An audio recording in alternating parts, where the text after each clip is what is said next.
친구들이랑 놀고 싶은데 제대로 말도 못 걸고 괜히 가서 회방 놓는 방해꾼. 엄마 아빠가 시켜야만 움직이는 수동적인 아이.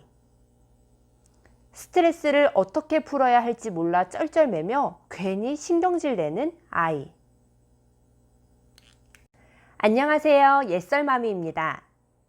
코로나19로 집콕 생활이 길어지면서 아이와 시간을 보내는 데에도 어려움이 많으시죠? 잘 때는 너무 예쁘고 애틋한 내 아이. 함께 놀 때는 왜 이리 기가 빨리고 힘든 느낌인지 제대로 놀아주기가 쉽지 않더라고요. 그래서 준비한 육아서 리뷰. EBS에서 방영되었던 화제작 다큐프라임 놀이의 반란이 책으로도 출간되었더라고요. 진짜 놀이, 가짜 놀이. 놀이가 부족한 아이에게 생기는 문제. 놀이의 효과와 제대로 된 놀이 방법까지 함께 살펴볼까요? 엄마, 촬영놀이 해요. 촬영놀이? 아까도 했잖아. 치운 지 얼마 되지도 않았는데. 우리 병원놀이 할까? 너무 재밌겠다. 아야야야, 엄마 여기 아파요. 주사 놔주세요. 엄마, 이것 보세요. 오징어예요. 와, 잘 그렸네. 여기 한번 볼까? 세모가 있네.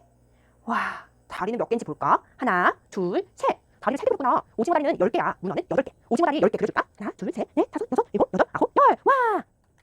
대부분의 부모님이 하루 한 번은 아이와 놀아주겠죠? 그런데 그 놀이가 방금 본 상황처럼 가짜 놀이는 아니었나요? 만 4세 한국 아이들과 독일 아이들을 대상으로 두 가지 테스트를 해보았습니다.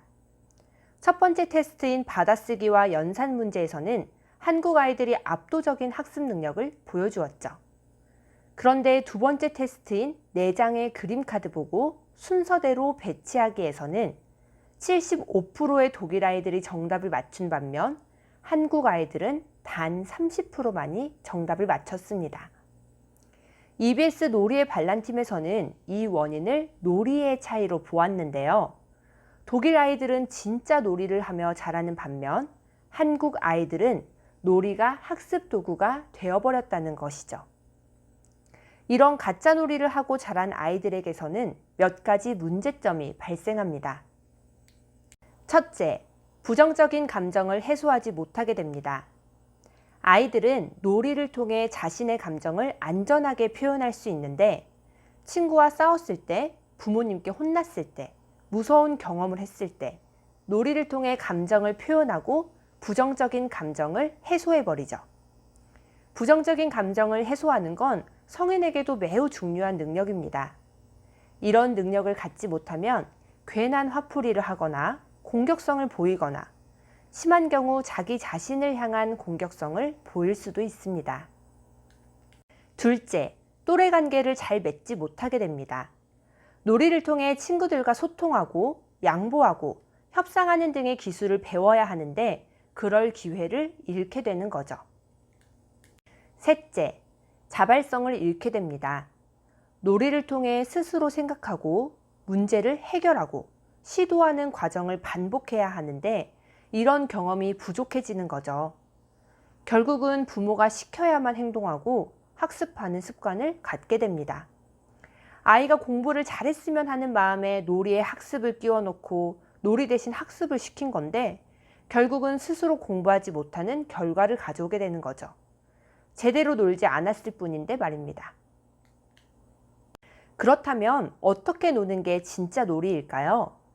제일 중요한 건 아이의 놀이를 그 자체로 이해하고 존중해 주는 것이라고 합니다.